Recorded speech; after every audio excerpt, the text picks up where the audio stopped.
The story begins with aspiring mage knight and flunking Hagun Academy student Iki Kurogane inadvertently walks in on a girl changing in his room while being admonished, and forced to apologize by Academy director Kairno Shinguji. Iki learns that the girl's name is Stella Vermillion, a famous blazer who is the princess of the Vermillion Empire, and his new roommate. Welcome to Tori Recaps, where we're going to review and recap anime. When Stella announces a set of house rules which Iki objects to, Corona has them stage a mock battle with the loser having to obey the winner unconditionally. Iki accepts despite the disadvantages of his low rank, Iki being an F-rank blazer, stating that he must work hard in order to win the 7-star Sword Art Festival. During the battle, he demonstrates powerful fighting skills and memorizes Stella's technique, which he uses against her through his technique Blade Steel. As a last resort, Stella activates her noble art, but Iki counters it with his own noble art, outmaneuvering her attacks and striking her, winning the battle but collapsing from exhaustion. Later, Corona visits Stella and explains that despite Iki's strength,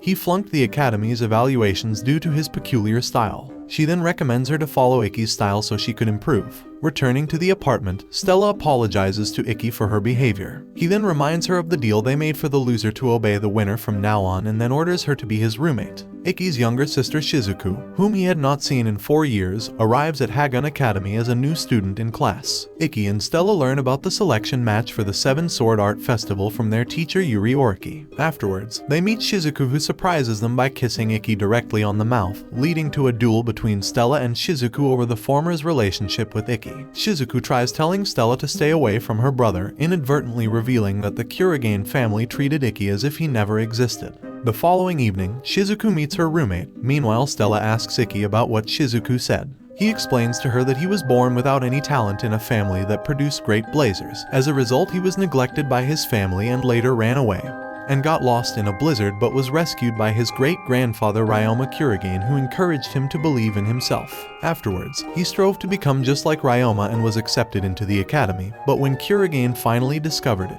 they pressured the school, which was under the previous academy's director at the time, into creating a set of class requirements which were responsible for Iki's failing grades until Corona became the new academy director. Though Corona is also pressured as a result, Iki then states that his constant harassment will never come to an end. After training with Iki, Stella tries asking him out on a date, but their conversation gets interrupted by a text message sent by Shizuku asking Iki to go shopping with her. Stella is shocked when Iki accepts the proposal and decides to accompany him during the shopping trip. Iki had an awkward first meeting with Alice, whose effeminate personality initially put him off, but he later praised her for getting Shizuku to open more. During the entire trip, Stella and Shizuku competed for Iki's attention, with Shizuku seemingly triumphing every time. As the four split up to use the restrooms, a group of armed men, led by a blazer named Bisho, took them all hostage and demanded a large ransom for the release of the hostages. Corona authorized Iki, Stella, Shizuku, and Alice to use their devices to attack the assailants. When Stella intervened, Bisho subdued her with his device, Judgment Ring.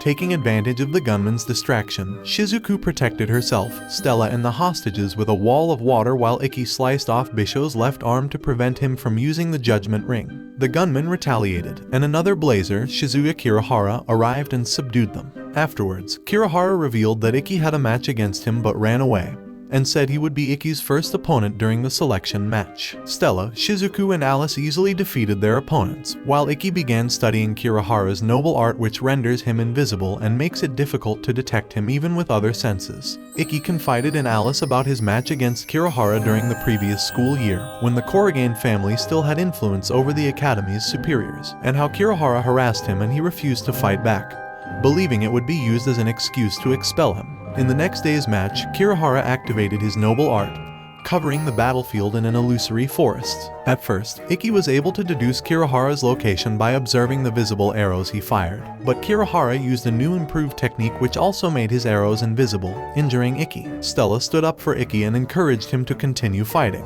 Using everything he learned about Kirihara's attacks, a rejuvenated Iki pinpointed his location with his noble art and defeated him, then collapsed from exhaustion. At the hospital, Iki confessed his feelings for Stella, and she kissed him on the cheek.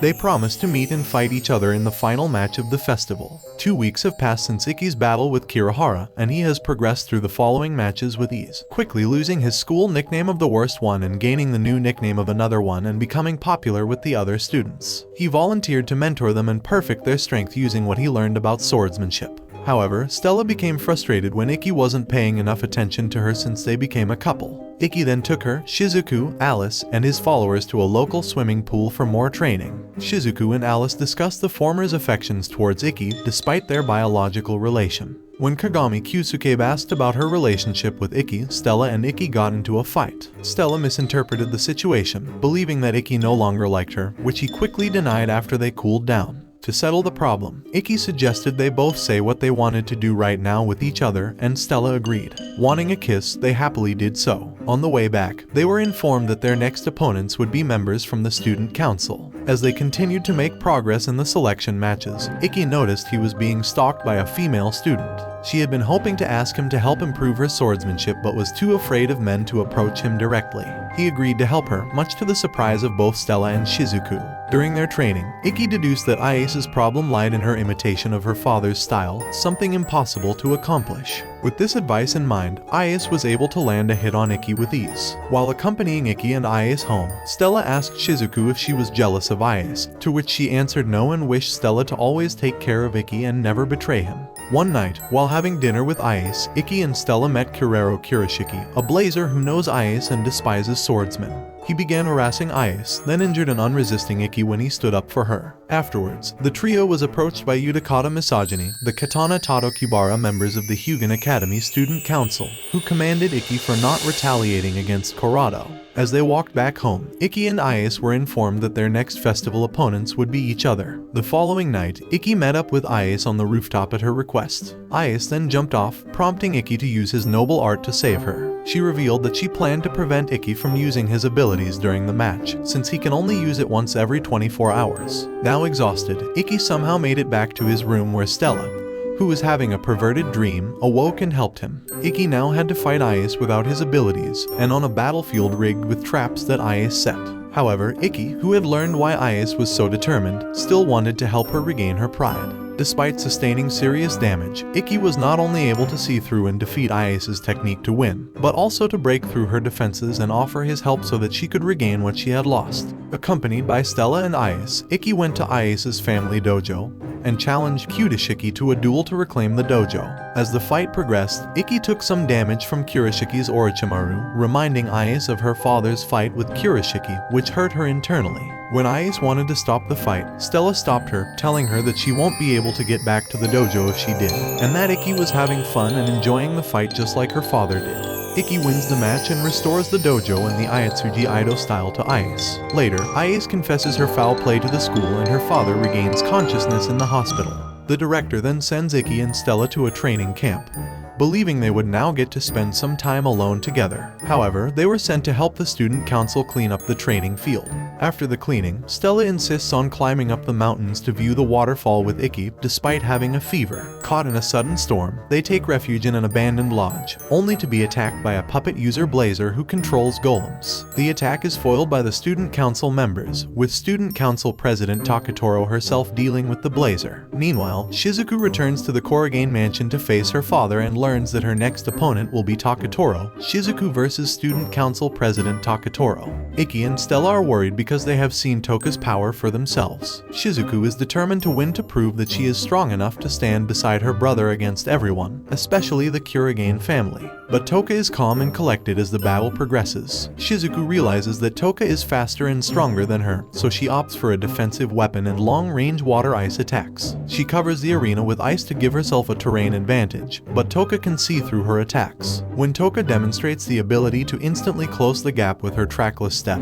Shizuku fills the arena with a thick mist to use her final attack against Toka. Unfortunately, she loses the match to Toka's attack. The Ethics Committee, which is controlled by the Kurogane family and Akiza, creates a scandal by photographing Stella and Iki kissing on school grounds. Iki later gets arrested and placed in a special prison owned by the Kurogane family, where he is continually interrogated and forced to fight the selection matches even while being imprisoned. Despite the odds against him, Iki continues to win the matches. During one of his hearings, he appeals to speak with his father, which to everyone's amazement is granted. However, his father tells him to quit the selection process, as if Iki wins he would cause unrest in his father's organization by inspiring those without magical ability to aim higher. Iki is distraught that his father still refuses to acknowledge him. However, Yuri-sensei slaps him a lock of Stella's hair, reminding him of his promise to fight Stella in the 7-Star Sword Art Festival. The ethics committee informs Iki that his final opponent in the selection matches will be Takatoro, and if he loses, he will have to give up on his dream.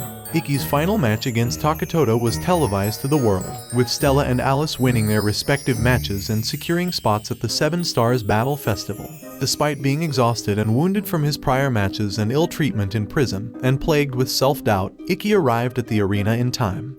Cheered on by everyone from Hagun Academy. Everyone knew that the fight was fixed, but Takatoto still wanted to test Iki's resolve to fight for the weak. In the end, he defeated Takatoto, shocking Akiza. Refusing to accept the outcome of the match, Akiza attempted to attack Iki, but Stella intervened, easily knocking Akiza away. As Stella watched nearby, he proposed to her while the event was being broadcast to the entire world. The Emperor of Vermillion then called Iki's father and suggested that their children should not be burdened by their parents' political goals. A ceremony was held honoring the 6 representatives from Hagun Academy for the 7-Star Sword Arts Festival, and Iki was named the leader and flag bearer by Takatoto. Lastly, Iki was seen talking with Stella about his proposal, but before anything could happen, Shizuku and Alice arrived. Shizuku proceeded to create new rules to teach Stella how to become a bride, which further infuriated Stella, who believed some of the rules were made up. She retaliated with her own rules. This is where the anime ends. Overall, I thought it was enjoyable. If you want more anime recaps and reviews, make sure to like and subscribe.